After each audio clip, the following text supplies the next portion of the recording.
when I moderated the debate in November with NBC and Salem, I asked the candidates, neither the former president nor you were on the stage, and I regret that, but I asked the candidates who were there 3 questions, and they were China, China, and China. So I'm starting with China with you. I spent yesterday reading Ambassador O'Brien's new essay in Foreign Affairs, The Return of Peace Through Strength.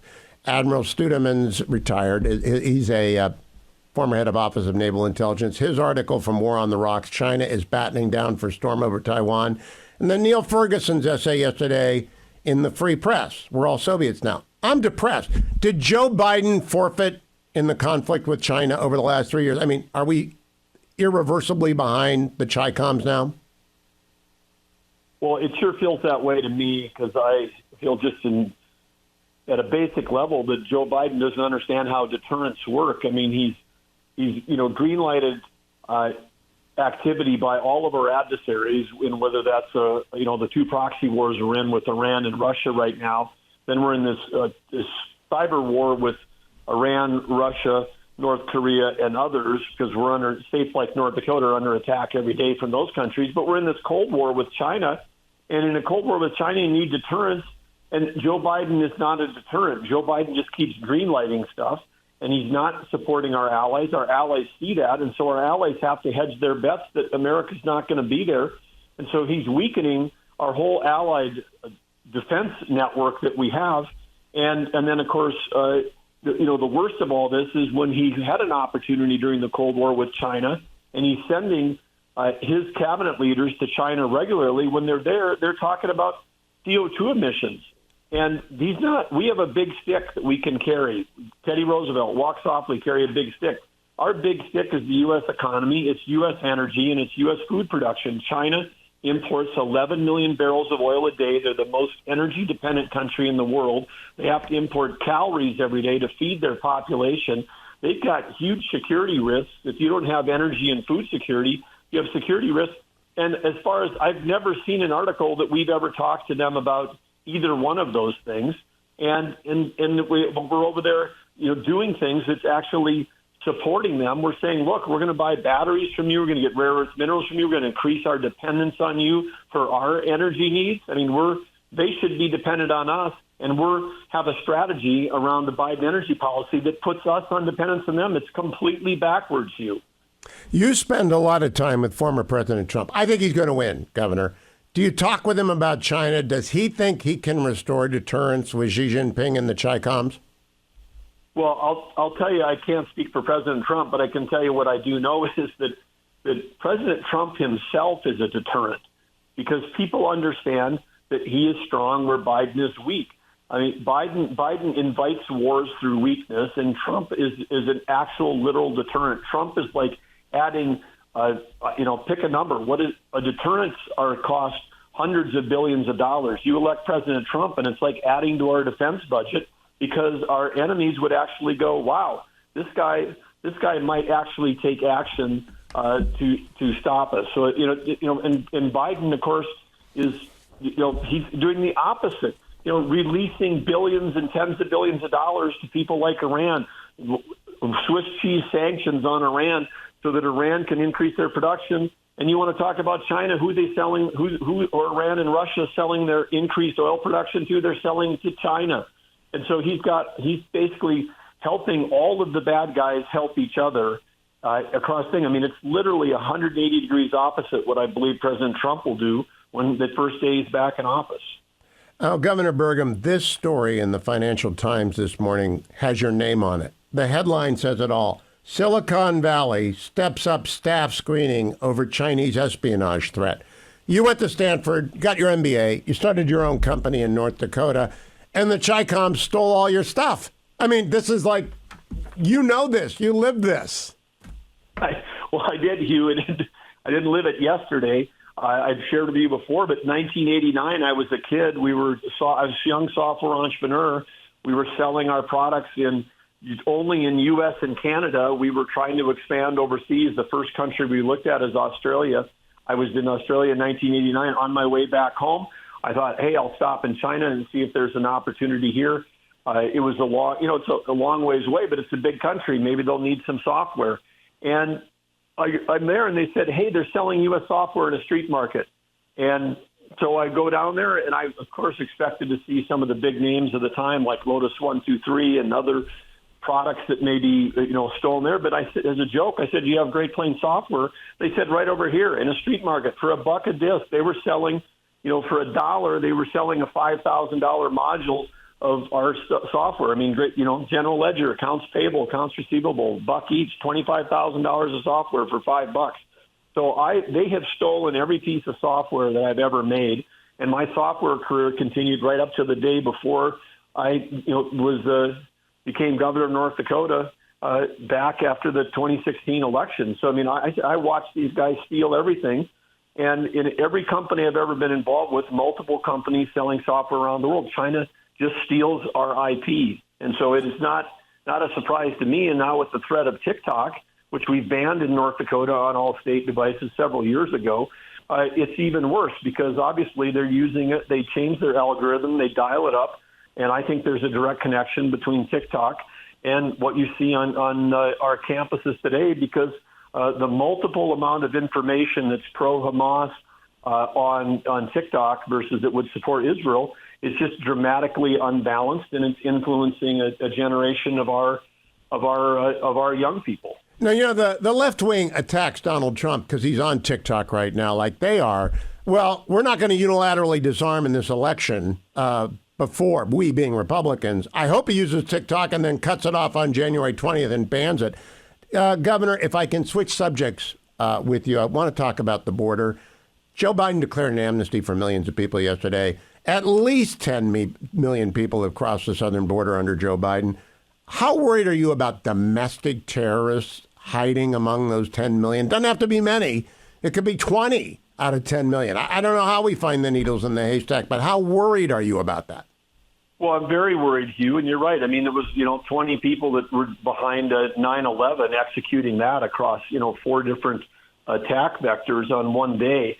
So it is a huge threat. And, of course, the thing that's disturbing to me as someone who, understands and believes in states' rights, I mean, the federal government's got limited scope of authority, and the rest is deferred to the states or the people, as you know. But one of the things the federal government is supposed to do is national security, which includes border security, and they're not doing it. And I've been down to the border more than Vice President Harris, more than Biden has been down there, because we've had, during Biden's time in office, we've had North Dakota National Guard troops deployed at the border. And as Commander-in-Chief, I'm down there, and I'm not down there like Gavin Newsom doing the selfie videos. I'm down there talking to our troops that are doing the work. And one of the things that our troops were doing, they were in charge for a year of flying night missions, trying to stop the cartels. We were flying Lakota helicopters from the San Diego coast all the way over to the Gulf Coast. And there are so many gaps in the border where the bad guys take down our surveillance. We have people, and then we don't even have video of it. And so these are we've got the thing they call the gotaways, which the Customs and Border Biden administration puts that number out there with the millions of gotaways. But there's another thing, which is the unknown gotaways. They disable the cameras. There's a blind spot, and they surge people across when we're not looking. We don't know how many people have come across. If you're a bad guy, if you've got terrorists, we keep talking about how the number of apprehended terrorists that have gone up, and it's gone up hugely under Biden. Well, those are the dumb ones. Those are the people that are coming across where they can get caught. The smart terrorists, which there's, I'm sure, plenty of them, are coming across places where we don't even have eyes. So we literally do not know how many people have come into the country. We know people have come from 140 countries. We know that there are hundreds of people on the terrorist watch list. But, Hugh, we do not know. The possibility of a 9/11 event occurring on our soil with people who have come in under Joe Biden has increased dramatically. There's just no doubt about it. All right, Governor, I want to switch to Israel, because the headline in the Times of Israel this morning is that the United States has paused 50 F-15s. Prime Minister Netanyahu went on video yesterday and complained that Israel is not getting the weapons we promised them. And the White House responded by having a fit and canceling meetings with Israelis. What do you make of what Joe Biden has done to Israel, and what would the Trump policy be, as you understand it, towards Israel? Will he return to no daylight and back to the Abraham Accords? Well, nobody's been stronger supporting Israel than President Trump. We all know that, and it's like, even you mentioned canceling the meetings tomorrow. The meetings tomorrow, it's the second time they've been canceled, and these meetings are for our intelligence experts to meet with Israeli experts to talk about the fact that Iran is moving further and further, closer and closer towards having a nuclear weapon, that seems like an existential threat. That is an issue that is for the very threat of Israel itself if Iran has a nuclear weapon. And so I, again, feel like that the Biden administration, when they're doing some of the stuff, they're negotiating for the terrorists. People get upset when I say that. But if you were negotiating on behalf of Israel, you would say, hey, we can have a ceasefire, Hamas, and you can have it tomorrow. All you have to do is release all the hostages. That has never been said by the Biden administration. Instead, they draw a red line in the sand for Israel as opposed to drawing a red line in the sand for Hamas. They propose peace talks, and then they propose that Hamas is going to have a seat at the table like they're a Democrat country, like they somehow they've got a standing the same as a country with democratic elected leaders. It's a terrorist organization. We in the United States, it's a basic thing. We say we don't negotiate with terrorists. The Biden administration keeps negotiating for the terrorists. Governor, yesterday I watched President Biden. I played the entire audio, all 12 minutes of it, when he declared amnesty. It's very unnerving. The president is infirm. Do you think he's infirm? Yes, and I've had an opportunity to see that firsthand. I feel that there's just watching the videos like what you showed yesterday. It's been a decline, but I had an opportunity to see him when the governors were at the White House in February. And my conclusion, having spent 20 plus years in the corporate sector, there isn't a board of directors in America. If you said, hey, we've got to renew a 4-year contract with our CEO, and this guy was applying for CEO, there's not a board in the country that would sign Joe Biden up to be their CEO for the next 4 years. Governor, I don't know what's true. I've heard that you're going to be the vice presidential selection. Doesn't really matter to me one way or the other. I'm going to be for Donald Trump in his vice presidential selection. You'd be a great one. If you are the VP and he turns to you and says, Doug, would you figure out what we need to do about AI? We need it, but we don't need it out of control. How would you go about putting up a regulatory scheme for AI that protects Americans but harnesses the energy of the Silicon Valley that you know so well? Well, Hugh, the first thing for us with the AI is we need to understand this is a fundamental base technology that's going to affect every job, every company, and every industry. And that means communications industry, transportation, educational, healthcare, you name it, legal profession, but it's going to affect defense industries as well. If we're not leading in AI as a country, we will lose Cold Wars, we'll lose hot wars, we'll lose it all. So step one is forget regulation. We have got to put our pedal down, and we have got to lead in AI. Turns out that AI requires one thing. AI requires a lot of baseload electricity. It requires a lot of power. A search on some of the latest, large language models that are available today that are just remarkable and can, speak 26 languages, write code, create original artwork and music. All of those things, it's like a search like that can take 10 times more power than a traditional Bing or Google search. We do not have enough baseload electricity in our country. Our grid is not stable enough. The Biden administration is artificially driving up the demand for electricity through all of their EV mandates and their whether it's federal buildings have got to go all electric, all the things they're doing are driving it up artificially through subsidies, costing Americans trillions of dollars. But then there's real demand. I was in the tech industry for 30 years. We always, because of gains in efficiency, never took more than 1% of the nation's electrical power for all the computing that was going on.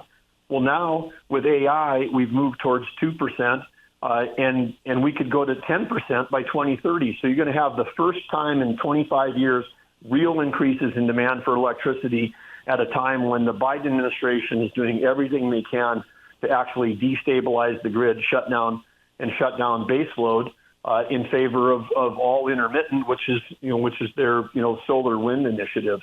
And you can't So build enough Governor, transmission. the key question, if we brought in Palmer Luckey of Anderol and the heads of Palantir and Vannevar and Joe Lonsdale's been on the show, you can talk to them, right? You understand their language. Are they worried about base load of electricity? Is that their concern? Or are they worried about the FTC screwing up their ability to develop? We got like 2 minutes.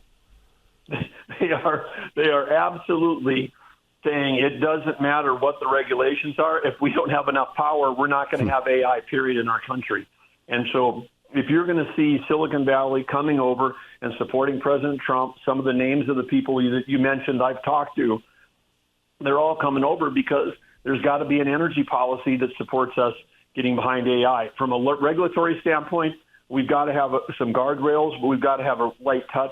We can't go and put some stuff up there that builds a walled garden around the people that are leading now, because this is a base technology that's going to lead to 10,000 new software companies or more, just like base technologies like operating systems and databases led to a flourishing of innovation. The way we beat China is that we actually let innovation flourish in our country. They're going to try to control it.